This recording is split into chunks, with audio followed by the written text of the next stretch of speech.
Testing, testing. One, two, three, testing.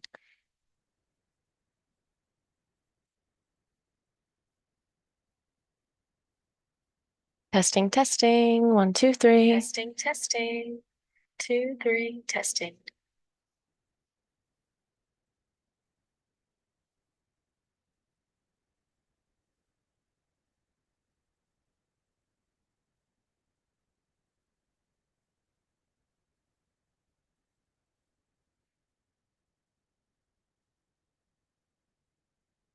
Hello. I was hiding myself there with a sticky note because I am not well practiced in doing a YouTube live, but I want to say hello and welcome.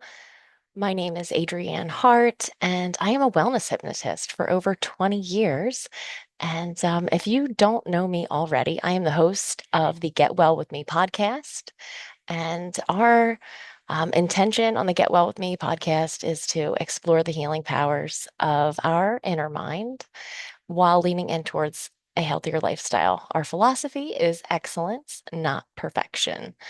And today I just wanted to riff with you guys a little bit. I was like, I just want to jump on and just be me, right? No specific agenda. I do have a few notes that I wrote down when I was feeling inspired, and I thought maybe I would talk about those a little. So I was like preparing for this live, and I wanted to add a little flair to my outfit. So I put on my Bucky's earrings. I'm sure you probably can't see them from here. But have you guys ever been to Bucky's? So this summer I took a road trip with my family, and I'm from Jersey. So we are Wawa people, which I love Wawa. Everyone needs a good old Jersey style hoagie. We have Hoagie Fest. So Jersey, if you don't know, is land of we don't pump our own gas and we have Wawas every few miles. So when we went out to Kentucky, I got to go to Bucky's for the very first time, and it was everything that people say it is. So if you've been to Bucky's, then type Bucky's in the comments and we'll see if we can get some traction on this live video. So today I wanted to chat with you with a few things. If you see my eyes move over a little, I'm just looking at some notes that I put together when I was feeling inspired. So I wanted to just bring some of that inspiration to you. I've been thinking a little bit about who is my audience? Like, who am I for? Who am I not for? And I've been so reluctant to niche down or find my niche. That, of course, is the advice that we get from all of the marketing gurus and coaches. They're like, find your niche and wear out that space. And I've been very reluctant to do that because the space that I work in is the mind. And if the problem is in the mind, so is the solution. So I want to encourage you that if there is something in your mind right now and it just seems impossible, or there's an area of life that you have been wanting to transform and you haven't, recognize that if the issue is in your mind, so is the solution. One of the best ways to, or the best places to start when you're making changes is to do the things that you want to do, right? Because it's um it's exciting to kind of lean into those things that we already have an interest in. So if there's an area of your life that you're seeing some success, or you've just been kind of like preparing to launch, right? Getting the information and getting the inspiration before you do that thing or take that action, I encourage you to just saturate your mind with exactly who it is that you want to be. Saturate your mind with the kind of content that you in the future who has already been successful, that type of content that they consume.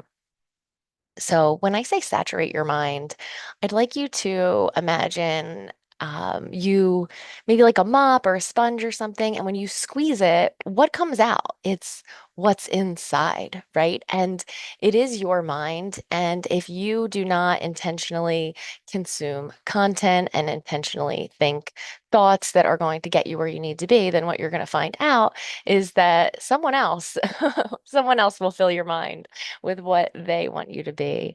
So When it comes to hypnosis, it's really important to know that it is a superpower, but it's a superpower that every single person has. We all have the ability to impress our inner mind, and what we impress on our inner mind inevitably comes out in our real life.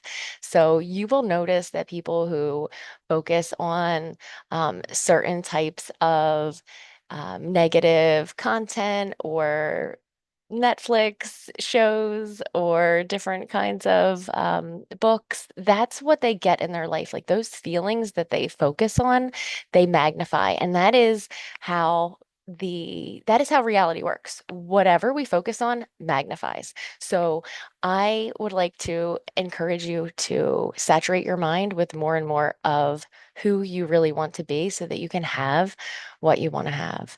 And that goes for your health, that goes for your the space, your environment that you live in, your career, the relationships that you have with your family. So you may have heard that we are the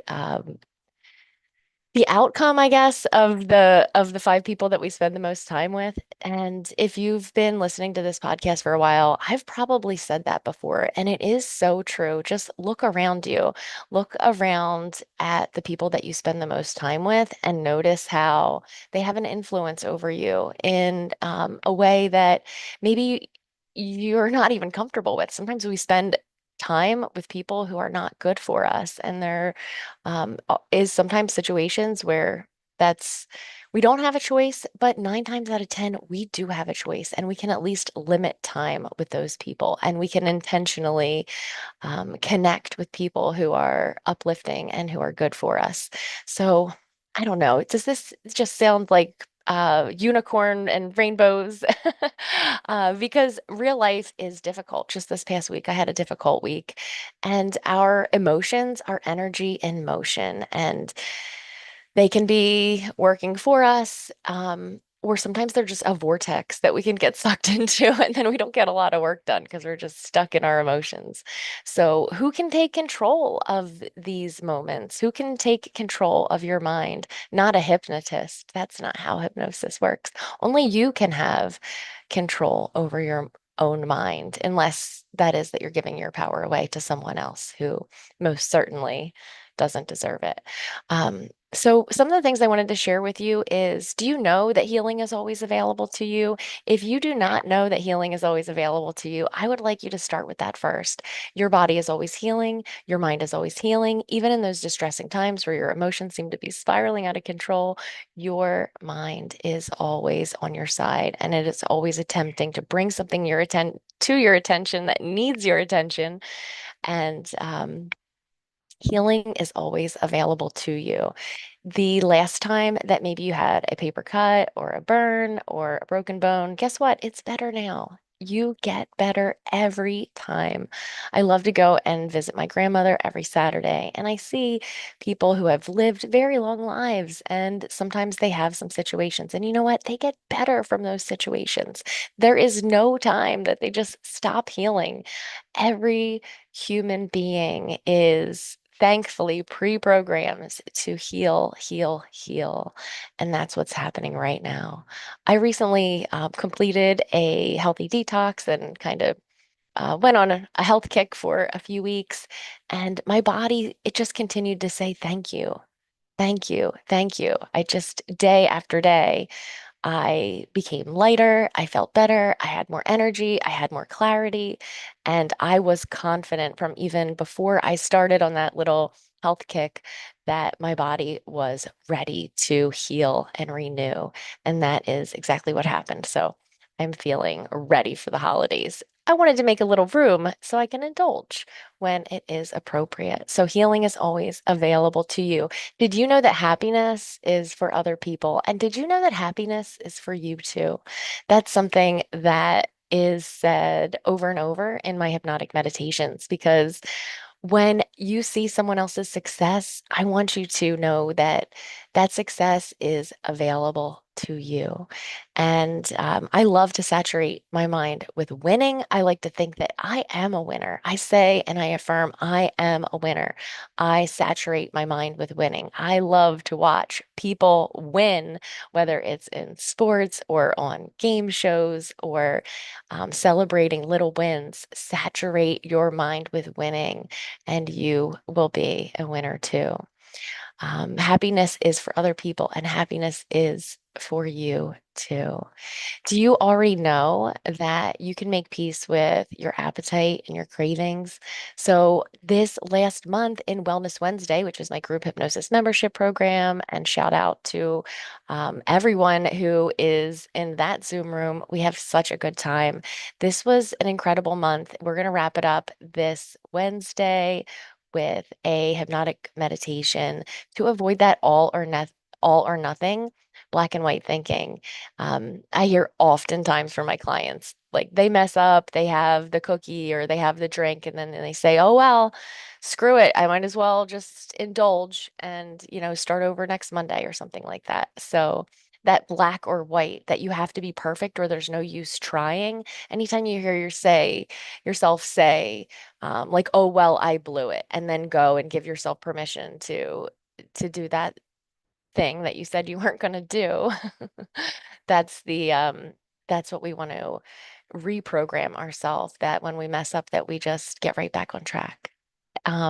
Every little mishap doesn't have to be a setback. It can just be a cookie and then you're right back on track. So if you are interested in like joining us for that session, we're just gonna wrap up what did we do? Actually, I have my little Wellness Wednesday notes here.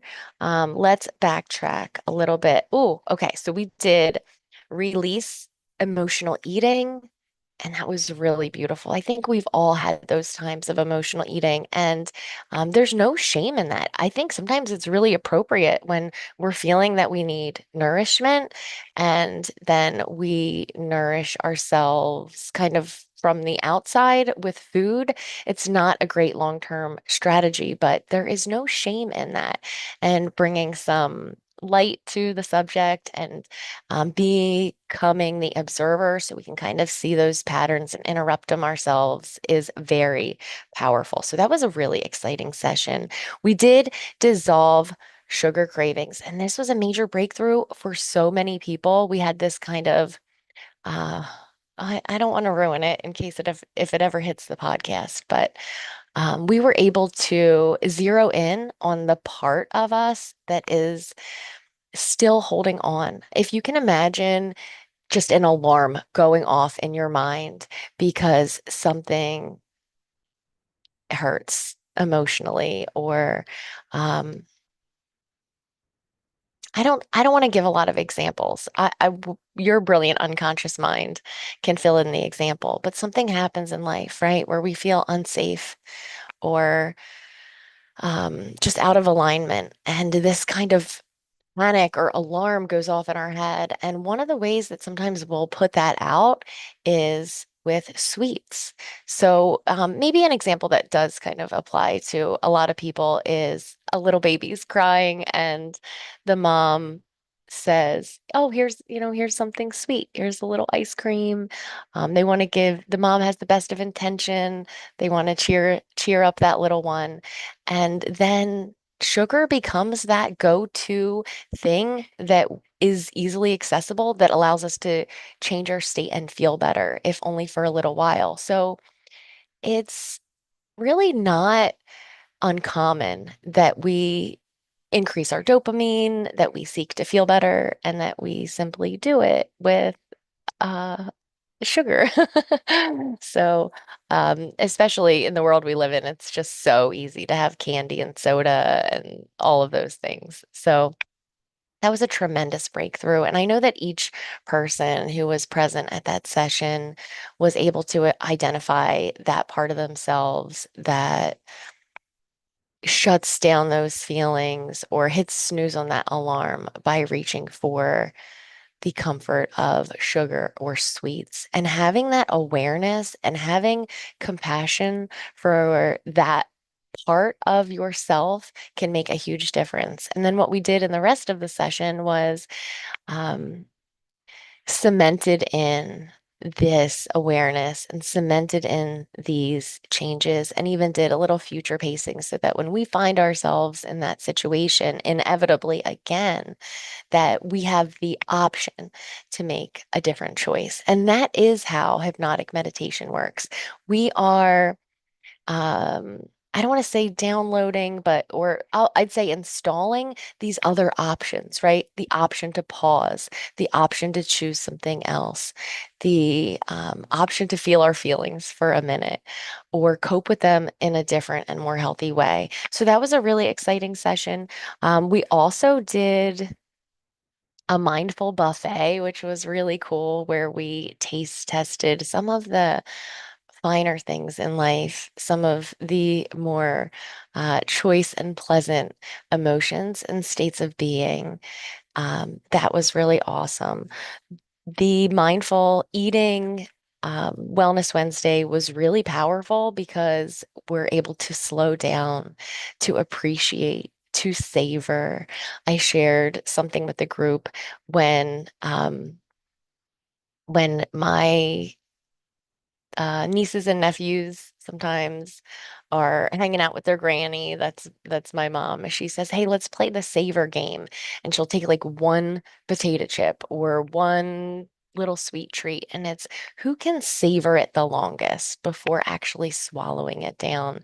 And I love that because it can help the children to really notice what it is that they're tasting and to intentionally savor it. And there's so much that we can learn from savoring our food and savoring an experience and being fully present with it. So I love that. Um, Prior to that, we did an emotional rescue, which was pretty cool. We did a healthy menu of the mind, giving ourselves permission to let it be easy. You guys can excuse me for 1 second. I want to just check on something here and see if this is working. And I think it's working, guys. I think I am still streaming. If you're seeing this, like drop a heart or a comment or something because I don't know, probably YouTube isn't showing it to anyone and I'm just talking to myself. So I'd love to know that I'm not. Um, Drop me a like or a heart or something like that or um uh just like the number one. So I know that somebody's out there. Thank you so much. Okay. Do you, what's the next one? Oh, okay. I like this. A person has reasons instead of excuses. That is a big differentiator for people who are successful, right? I think Napoleon Hill says success success needs no alibis and how does it go? Success needs no alibis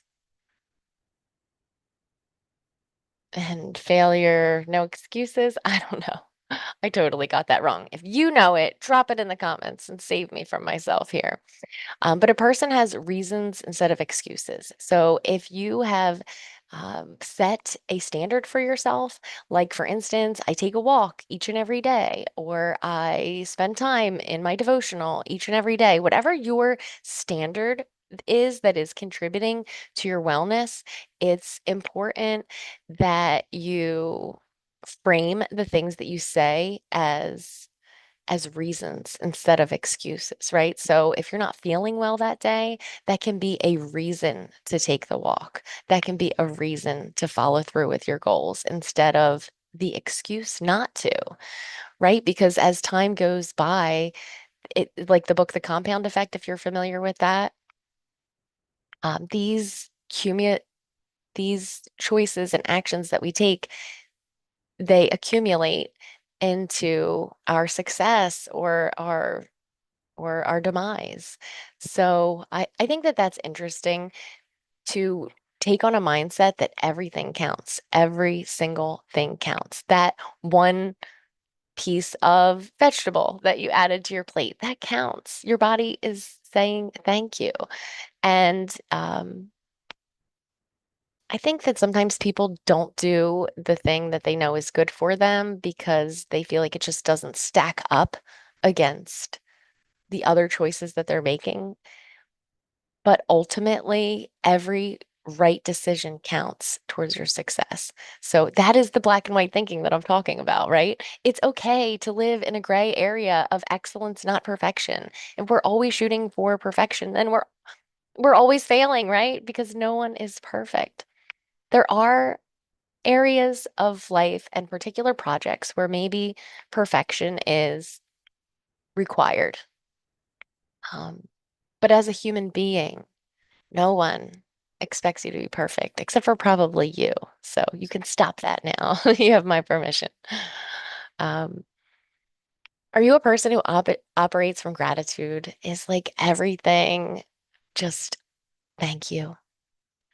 Do you have a relationship with someone in your life and it could improve drastically with just appreciation? I know I'm that way. I like to say thank you for every single thing. Like with my husband, it's thank you for buying the groceries. Thank you for bringing them home. Thank you. Hey, do you need help unpacking them from the car? Um, Thank you for reading the labels. Thank you for making good decisions. And yes, my husband does the grocery shopping. Life is good over here, okay? I have it good and I don't take it for granted. And I tell him how much I appreciate it because anxiety for me, it happens at the grocery store. And next month, our whole theme is going to be on anxiety. So I'm sure we're going to tackle more important things than grocery store anxiety, but I feel overwhelmed. Is it just me? Like, if you can relate to this, put it in the put it in the comments. Grocery store anxiety. Seriously, it's real for me. It's like all of those lights, not knowing where anything is, and then as soon as you figure it out, they move everything around. Trying to navigate the self-checkout. Excuse me. Yeah, trying to navigate the self-checkout, like, have you ever been at the self-checkout and then you've double scanned something and you gotta figure out how to remove it or get help and is my coupon working? And yeah, I don't know. I get overwhelmed at the grocery store, so I'm very thankful. I rarely ever go to the grocery store, and I'm very thankful for that.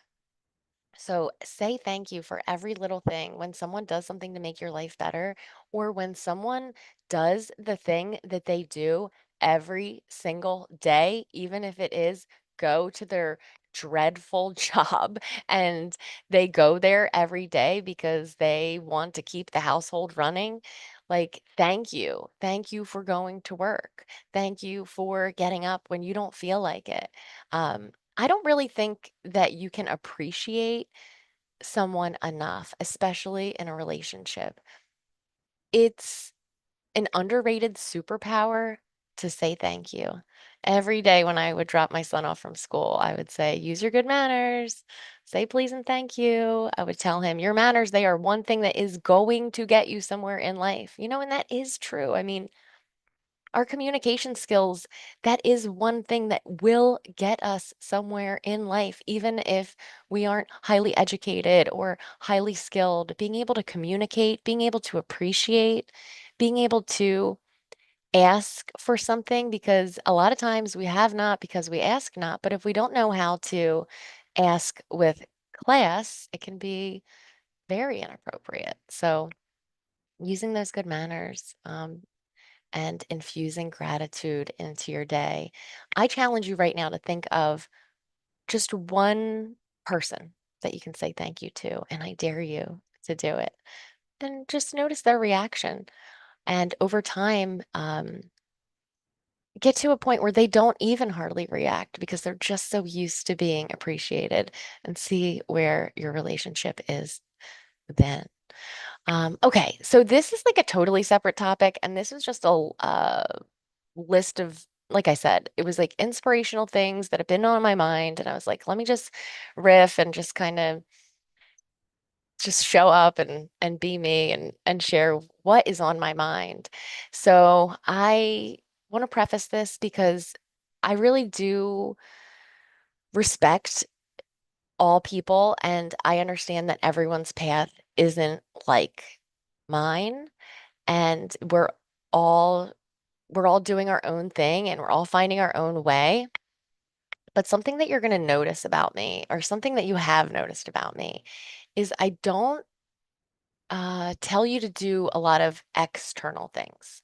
So, really, almost anything that's outside of yourself. Now, there are a lot of great ways to support our mental health, like going out in the sun. Maybe many of you are familiar with the idea of grounding, um, all of those things. But you're not going to hear me really get specific about telling you what to do for your wellness or how to meditate. If you notice, I don't even tell you how to breathe, and that's controversial because a lot of people think we're breathing wrong. Like I have clients that tell me that people are breathing wrong.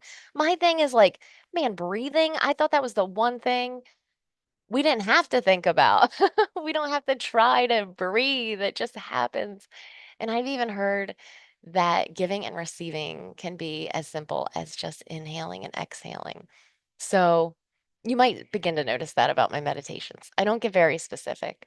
Um, Maybe one day we'll do like a breathing lesson thing, but I just I like to let the unconscious mind breathe for me. So, um, why was I getting onto that? Oh, things outside of yourself, right?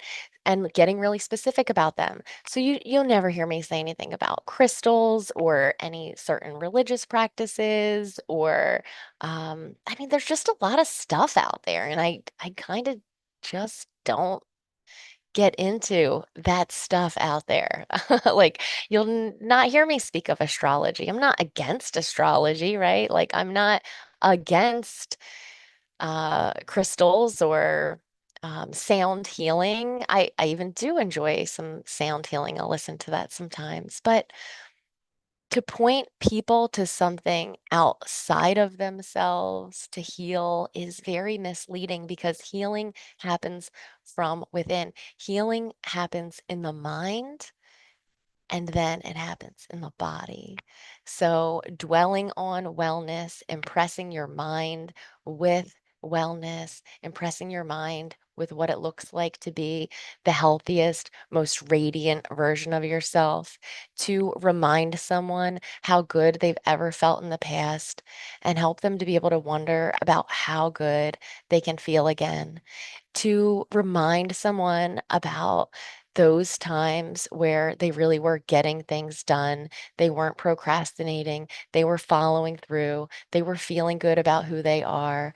They were proud of the progress that they made and the way that they responded instead of reacted during the day when they lay their head on their pillow at night and they feel good about themselves. That is available to you. There may be some times in the past where you've experienced that and it felt good. And you can have that again and even more. I like to say that I 10x my success, right? Um, Over and over and over. That is available to you. That is actually how reality works. You know, when something is grown in the garden and it bears fruit, the seeds that are inside, they don't grow just one more fruit. No, they can grow hundreds and hundreds of new pumpkins just from what's inside of one. So your reality is that way.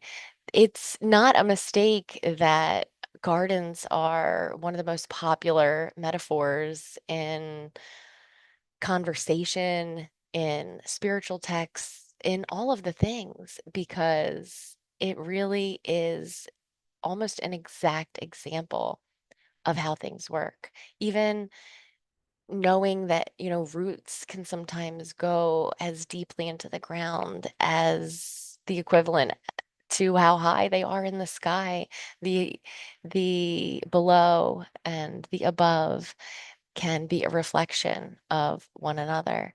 The abundance that comes from from a garden is it's beyond. It's almost, it's not even countable. It's beautiful, and that is available to you every moment.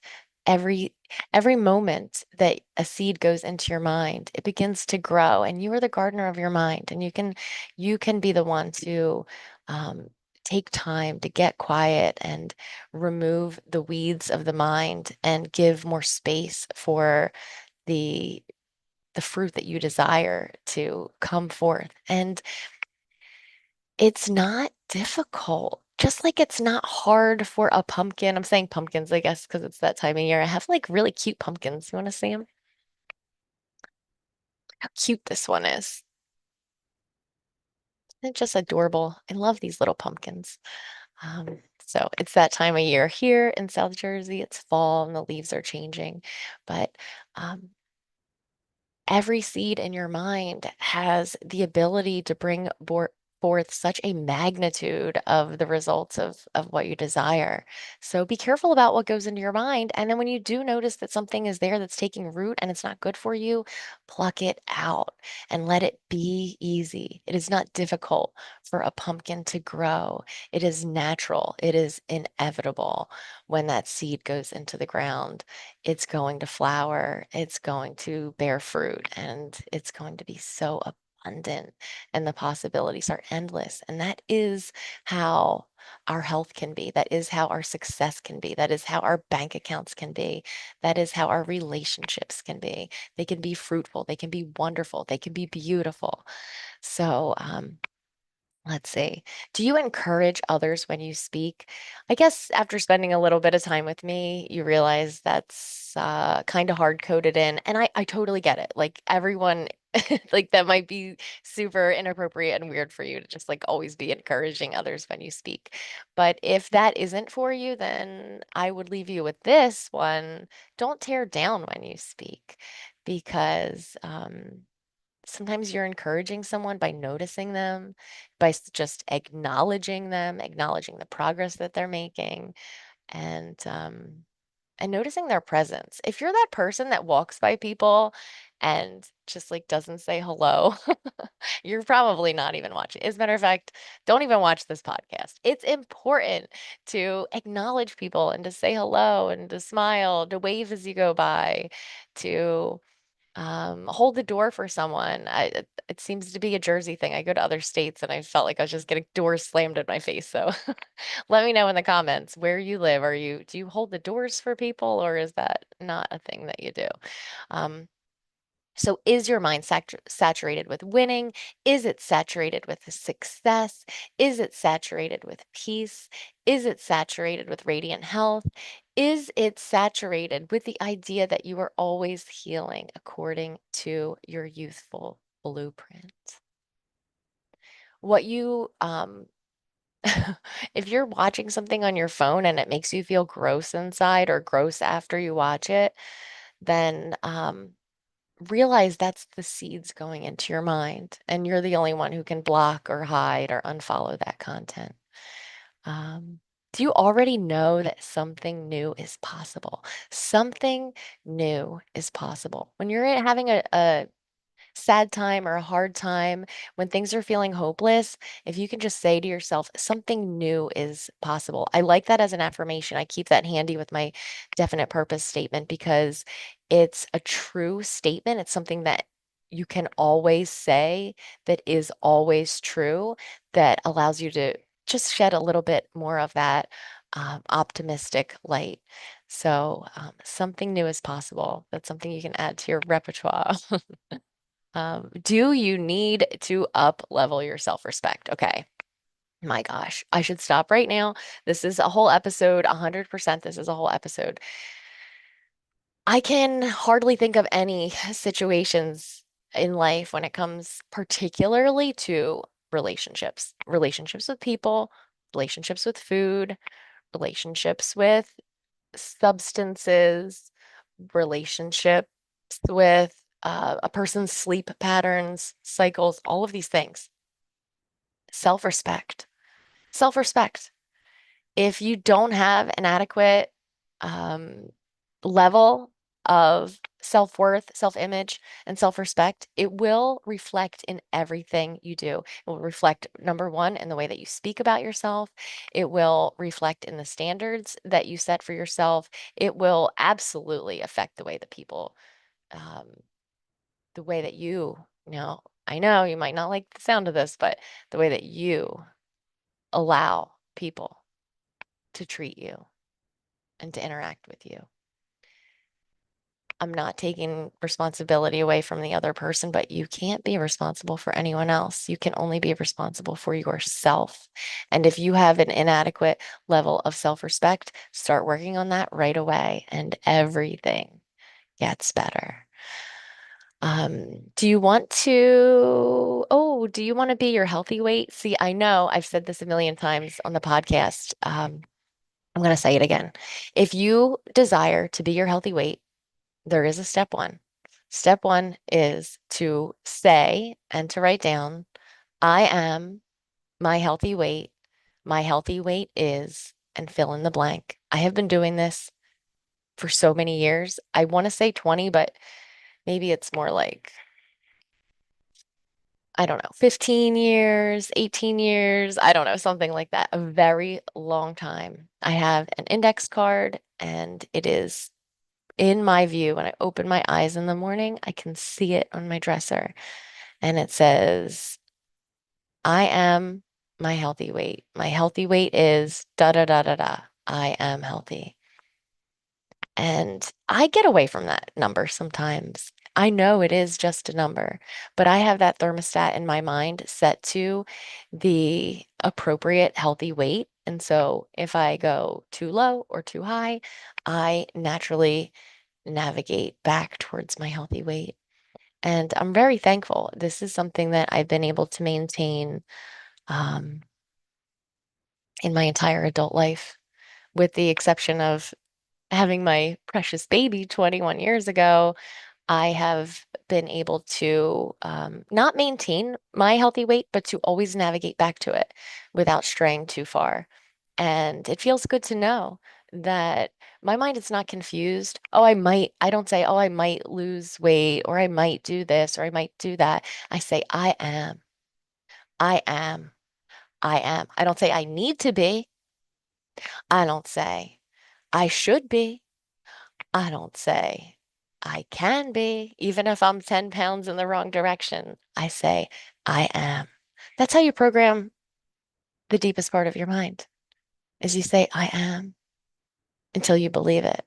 And our conscious mind, the executive faculty, the one that is speaking to you right now, it can only do essentially one thing at a time, right? But your unconscious mind, it can do everything at once. Your conscious mind, it can remember something, and your unconscious mind, it remembers everything. And when you program it to be your healthy weight, when you go into your inner mind and you adjust that thermostat, it can always find its way back home. It's like on your Google Maps or whatever you use, you have like that home. Like you can just say, hey, such and such, navigate to home, and it knows where home is. So when you get so far away that you actually need directions, it knows where home is. And you can kind of cross connect that concept to other things. Like I always use weight as an example because I think it's a relatable example.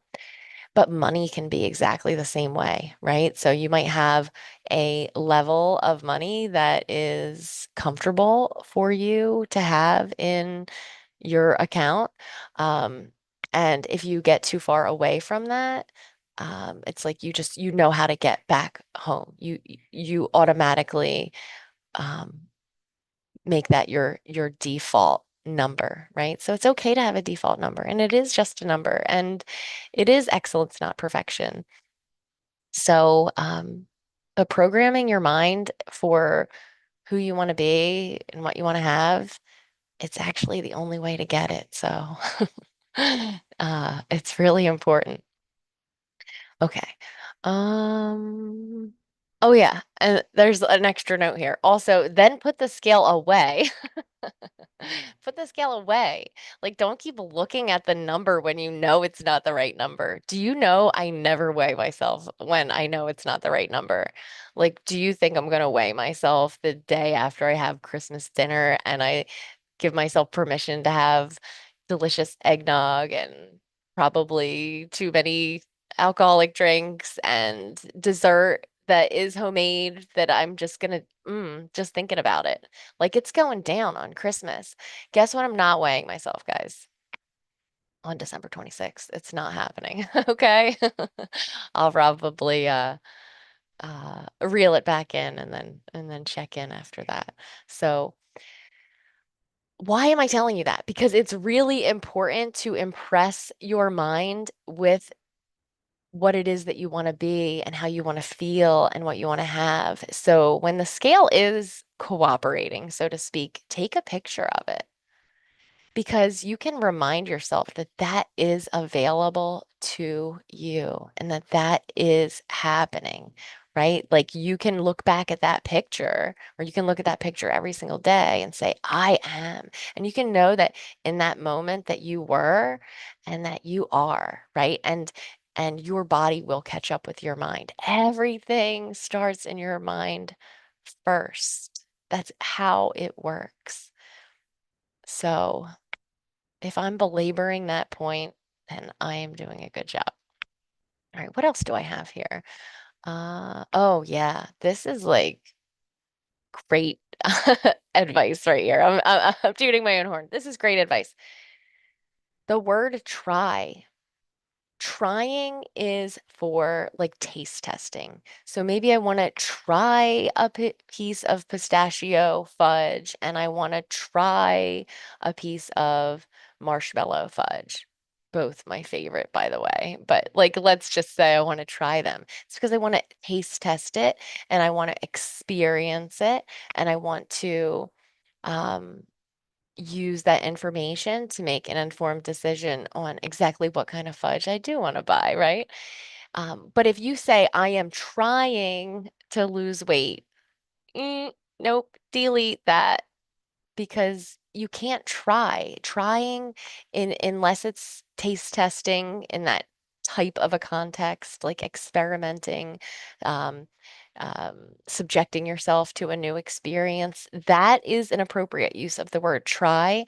But if I am trying to reach my goal, I am trying to have a good attitude, I am trying to achieve my healthy weight, that's just saying like I am failing. It's the same thing. Like trying, it's not an adequate term to impress your unconscious mind with what it is that you really truly desire and expect that to come forth. So this is not something to be skipped over.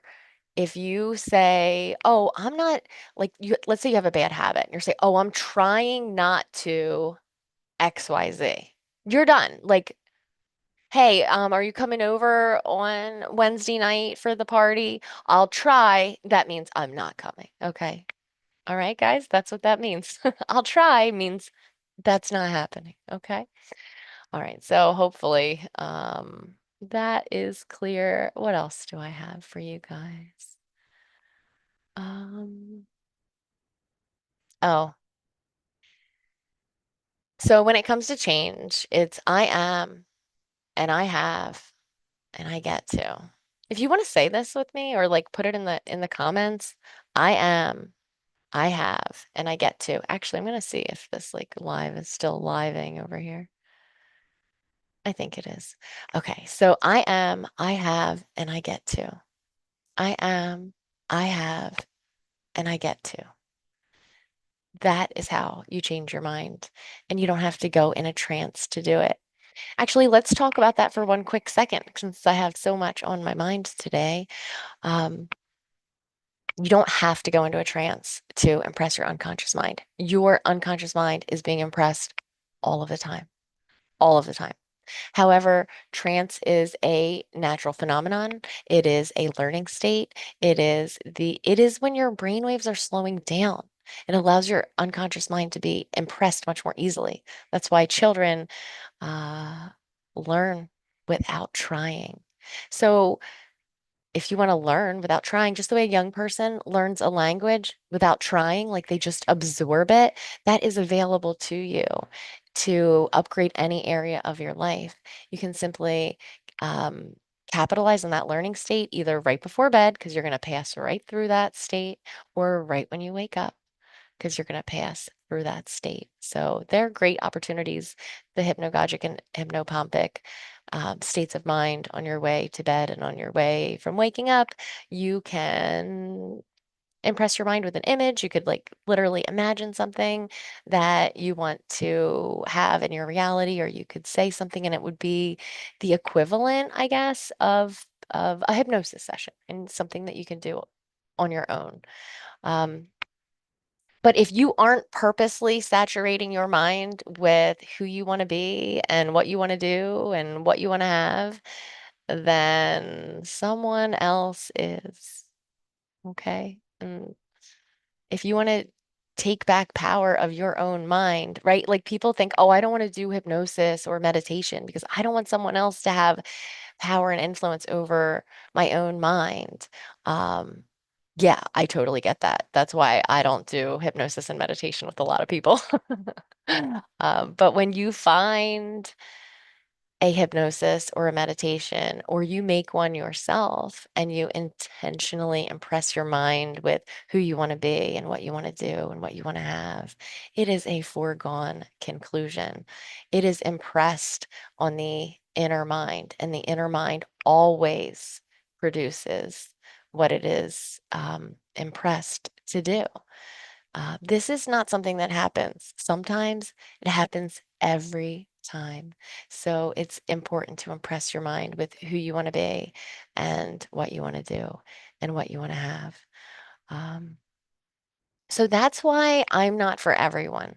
Like, if you're afraid of what's in your own mind, or if you are afraid to use your mind, um, sometimes it's because a person is actually like scared of what's in their mind. And I find that to be so sad because it's like being scared of yourself. That's like I want to say it's like being scared of your own shadow, except for your shadow is not actually part of you. It's really just a distortion where the light is being blocked. So chew on that one for a little bit. But um, your mind is not only part of you, it is who you are. So if you're not exploring that, it's it's kind of pathetic. And I know that I just whispered that because like I don't want to offend anyone, but it's true. If you're afraid to explore your own mind, then that means you're afraid to look at yourself in the mirror from the inside out, and that is pathetic. If you do not want to take radical responsibility for your own life and your own mind, then you have to realize that you are blowing in the wind.